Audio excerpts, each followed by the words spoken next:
Magkakaasa daw si Chief Justice Renato Corona na irerespeto siya ng mga senator judge.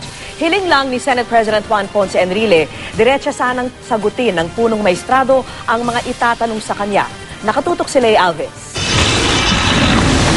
Magaganap na sa darating na Martes ang hinihintay ng lahat ng nakatutok sa impeachment trial, ang pagharap ng nasasakdal na punong maestrado para depensahan ang kanyang sarili. Isang garantiya ang ibinigay ng mga senator judge. Ibibigay pa rin daw sa kanya ang respetong nararapat sa pinakamataas na opisyal ng hudikatura.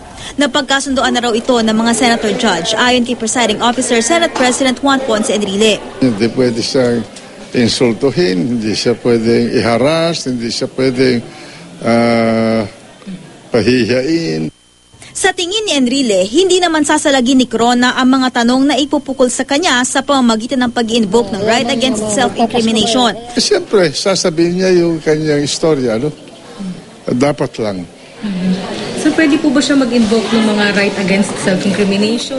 Hindi ko alam, bahala na siya doon. Hindi ko na i-anticipate yun eh.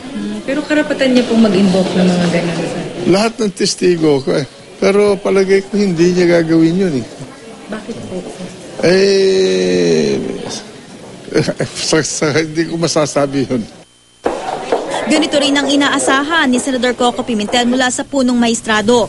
Sa puntong ito, mukhang hindi na raw makakaiwas si Chief Justice Corona sa usapin tungkol sa kanyang umunoy dollar accounts. Sana, full disclosure. Otherwise, it would be a waste of time.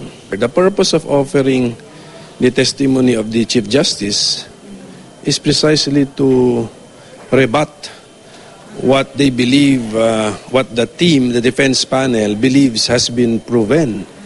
So, kung pupunta din siya doon at wala rin siyang sasabihin, it would all be useless.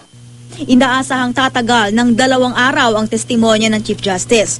Aminado ang prosekusyon, hindi magiging madali para sa kanila ang pag-uusisa sa punong maestrado na anila'y napaka-intelihenteng tao, kaya paghahandaan daw nila itong mabuti. Lay Alves, Nakatutok, 24 Oras.